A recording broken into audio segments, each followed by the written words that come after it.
Last reason I'm going to tell you. Who knows the first two laws that Hitler implemented? Hitler, Yimach Shemo V'Zichro, first two laws that Hitler implemented that not only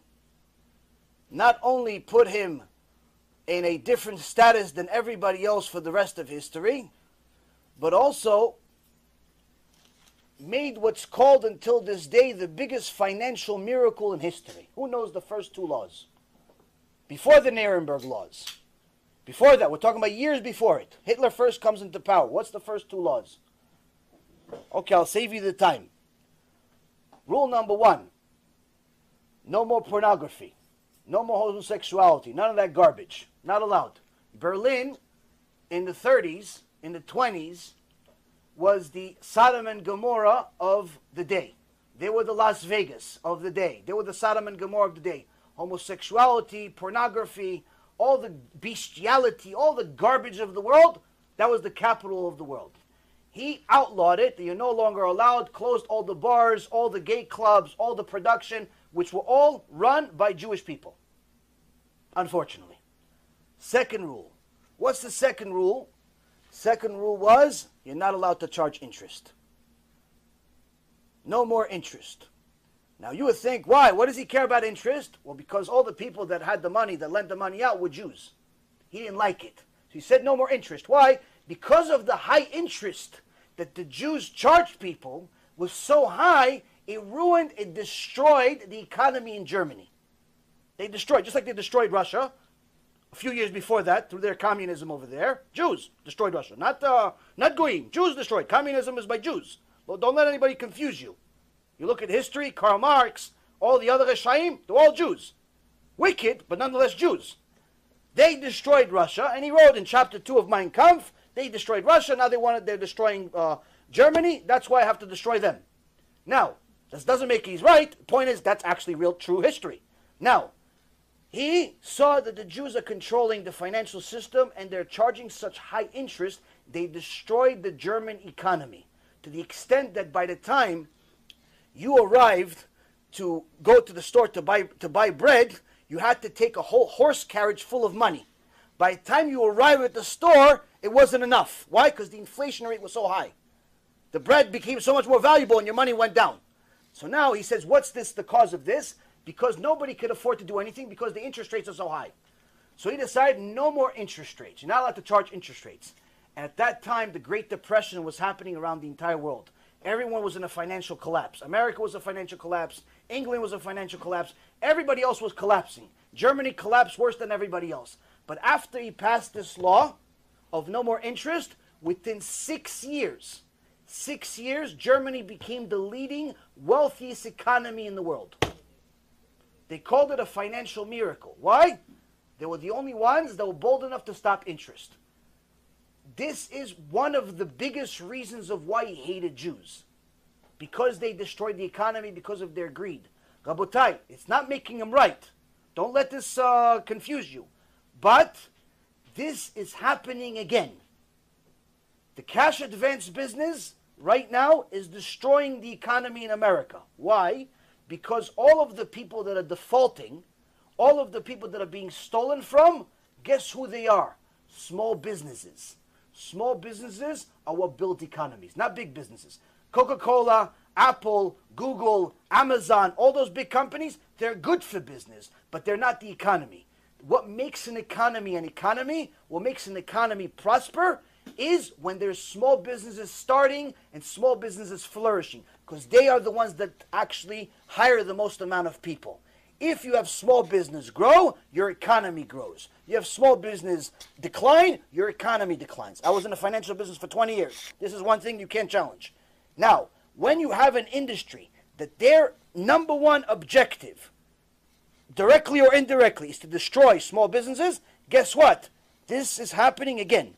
And you'll see, if nobody listens to me, nobody listens to the Torah, nobody listens to history, and everybody ignores it, this is going to be a huge blow-up to the extent where you can see how Edom, just like the Torah says, Edom is going to come back again, Edom becomes America. Edom becomes America. Why? Because America is Edom, after all.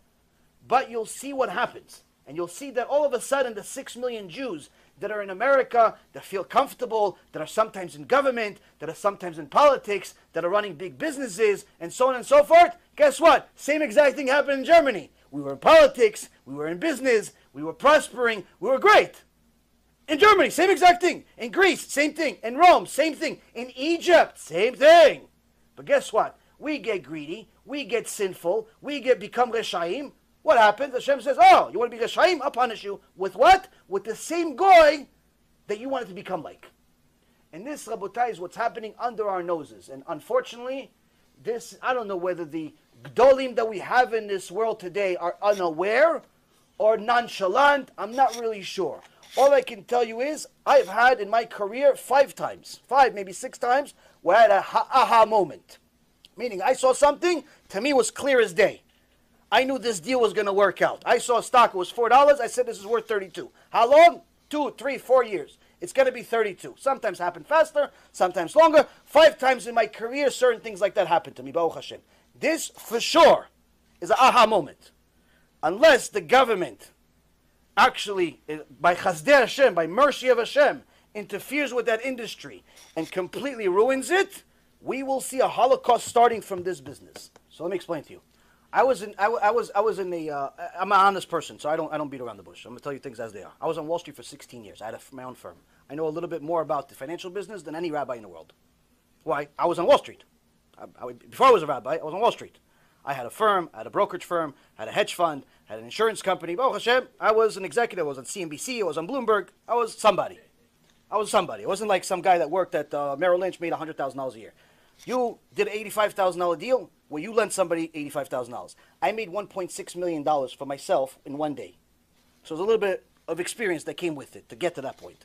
Now, so what I'm trying to explain to you is that it's not a matter of what's the deal, what's the profit, what's the commission, what's the company, what's the industry. It's a matter of what's right, what's wrong, what's allowed, what's not allowed. Now, a Jew, first and foremost, is never allowed to lend another Jew money with interest. Now, the exception is if the Jew that's borrowing the money is a Mechalel Shabbat, you're allowed to charge him interest, but they still do not recommend it, because if that Jew does tshuva, you have to pay him back all the interest. But needless to say, you're not allowed to lend the average Jew that keeps Shabbat money and charge him interest. That's rule number 1.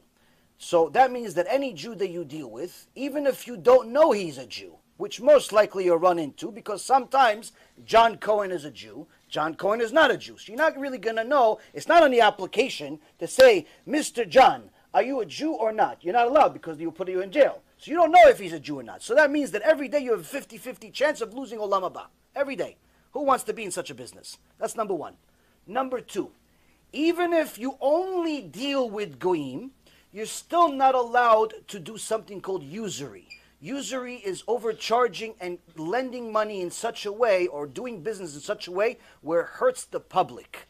When you charge somebody an interest that is drastically above the norm being bank rates, regular bank rates, and what's legally allowed according to the law, when you charge them such an interest rate that it becomes very difficult to the extent of almost impossible for the average person to pay it back, you are now in a business where you're taking advantage of people. If he can go to Wells Fargo and get the same loan for 8%, and you're charging him 80%, it doesn't matter that you're not 300%. Even if the average was 8 and you were 15, you are in a problem. Even if the average was 8 and you are 30, you are in a problem. It doesn't have to be 300. 300 just means you're just a psychopath. 80% is still highway robbery. 80% is still against halacha. Still not allowed to do it even for goyim.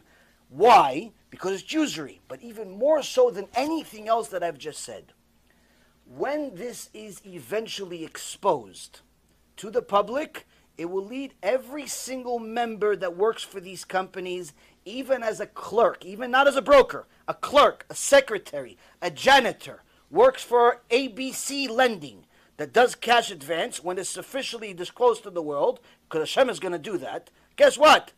Chilul Hashem. And any single person that's involved in Chilul Hashem, the Reshit Chochmah says what the Gemara in Masechet Rosh Hashanah, page 17a says, he goes to Gehenom and he doesn't leave. Ever. Even after Mashiach. So why would anybody want to associate with even 1% of anything I just said. The lending, the taking advantage, the chilul Hashem, the usury, the unethical, even the rabbi that you said that, oh, you really shouldn't do it, but yeah, you can. What kind of rabbi is that? It's a puppet. You have to find yourself a real rabbi that's going to tell you, not allowed. No, not recommended. Not allowed. Not allowed. That's what it is. Not allowed. You have to quit tomorrow. Go, how about this? Do yourself a favor. Go on Bloomberg. Bloomberg, go on Google, go on Bloomberg. You look at cash advance business. It's a 5-part article explaining the entire industry for you. Everything I just said with a little bit of sugar on it. Everything I just said without the Torah part. I'll tell you exactly about all the criminals that are in the business. Unfortunately, one thing that we know, I know personally, that the article doesn't know as much, is that predominantly the people that are in this business are guys that used to be in the brokerage business that went to jail, criminals, thieves, psychopaths, mafia, but predominantly it's Orthodox Jews. Predominantly it's Orthodox Jews funding it, selling it, and you have even yeshiva kids that have no skills whatsoever going into that business and starting to make $10,000, $20,000 a month without even knowing what to do. Why? This is much worse than the boiler room days of the stock market business was 30 years ago. Because back then, 30 years ago, when there were unethical brokers in the world, you still had to have selling skills. Why? Because at the end of the day, the guy is giving you money, and you're giving him a dream. Here, you're the one giving him the money. There's no selling. You don't have to do anything. Why? He's the one calling you, asking you, please lend me money. He doesn't know that he's signing a death sentence. He doesn't know that he's about to lose everything he has if you're crooked, if you wink the wrong way, if you have a bad memory, if your alarm doesn't go off. He doesn't know any of that stuff. He thinks, no, you're Joe, my friend. Joe calls me every Tuesday until we close the deal. Guess what? Joe's no longer in a deal after you sign. The broker is no longer in a deal. You call him after the COJ is being implemented. Joe doesn't pick up the phone. Why? Joe's not in control. He's just a broker. He got paid his commission. Rabotai, if you are in this business, if you know somebody in this business, and you don't hate them, and you don't hate yourself, you have to send them what I just said, and you have to get them out of that business no matter what you have to do. If you love Jews, you have to let people know this is going to bring an ason to Am Yisrael. It's going to bring a disaster to Am Yisrael. It's going to bring a disaster no different than the Holocaust.